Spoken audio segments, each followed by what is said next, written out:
Today at that same event in Egypt, President Trump was caught on a hot mic talking to the president of Indonesia, saying something about how he was going to set up a meeting for the president of Indonesia with Eric Trump, his son, the blonde one, who manages the Trump family business.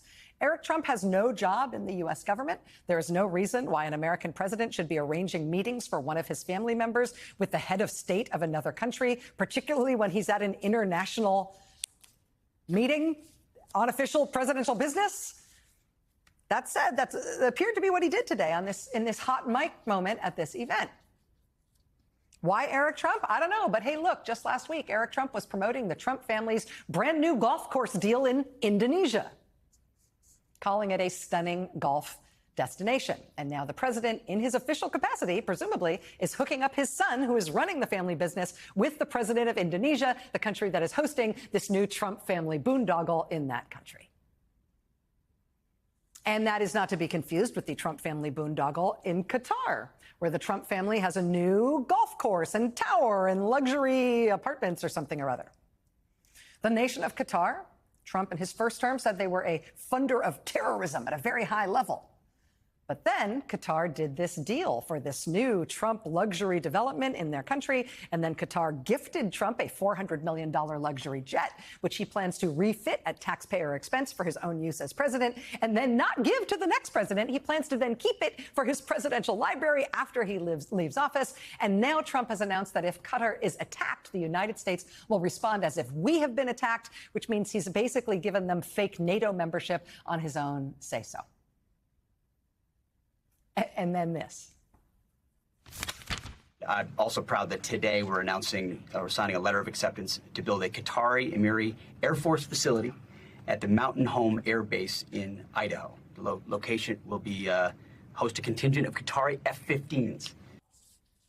The response to that announcement from Secretary of Defense Pete Hegseth was roughly, say what now? We're doing what in Idaho?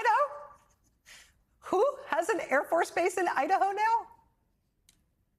Whereupon the former Fox and Friends weekend co-host, now Trump Defense Secretary, had to issue what he called a, quote, important clarification. It's just them getting to use our Air Force base in Idaho. We're not giving them their own in Idaho. Did it sound like that when I said it like that? That's so not what I meant, you guys. Important clarification.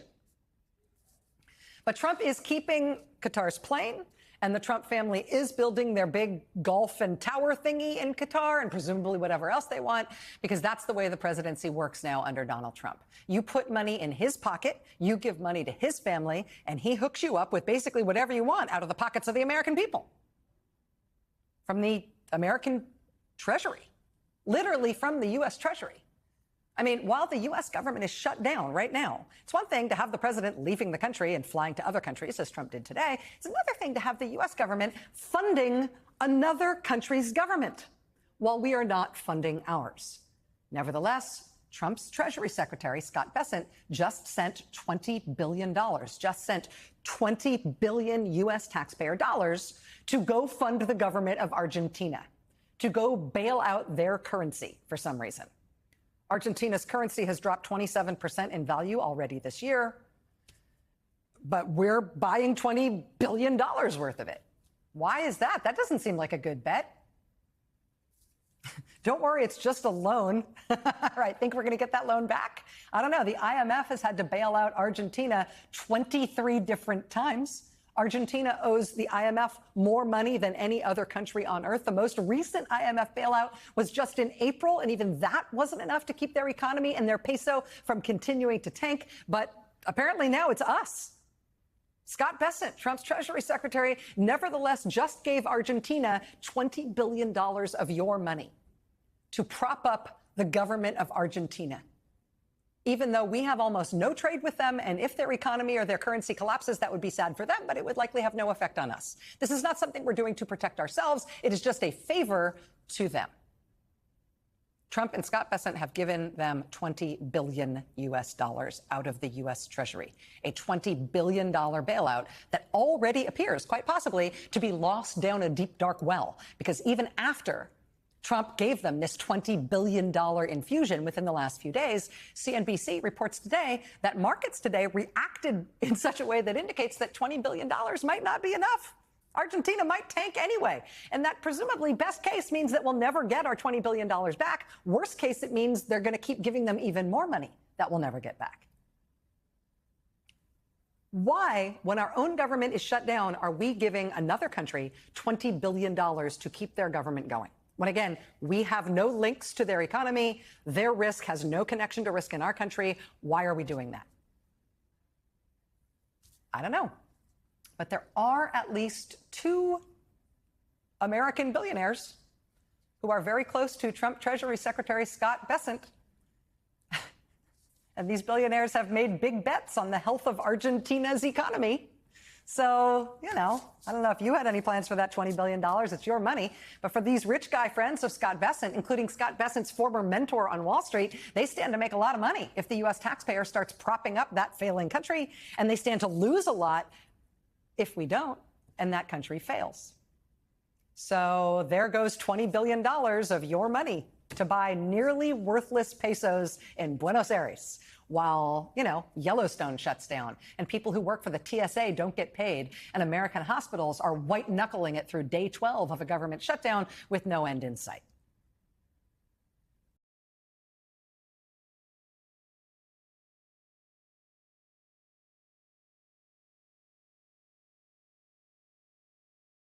Washington, as the U.S. government teeters on shutdown brinkmanship, furloughing 2 million workers and halting services from Yellowstone to TSA checkpoints, President Donald Trump is funneling $20 billion in taxpayer dollars to bail out Argentina's collapsing economy, a move critics decry as crony capitalism favoring billionaire allies over American needs.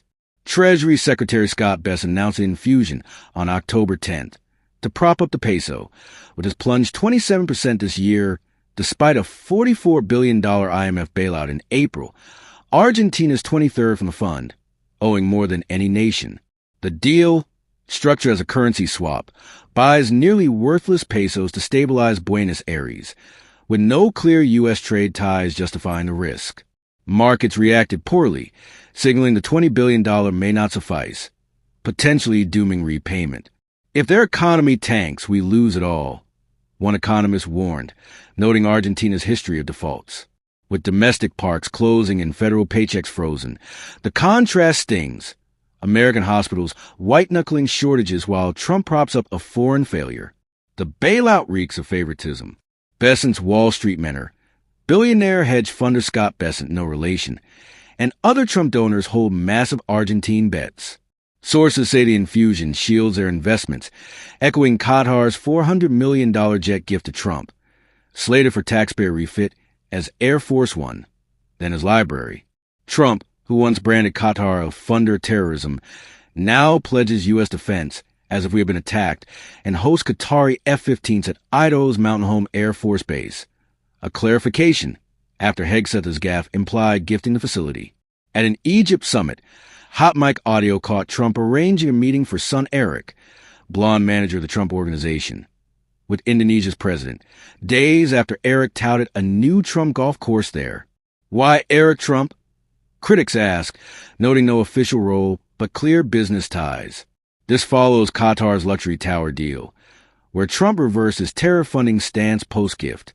Amid shutdown chaos, House Speaker Mike Johnson demanding a clean Bill sans ACA subsidies, risking 75% premium hikes for $21 million. Trump's largesse abroad infuriates. Hakeem Jeffries accused GOP sabotage of health care.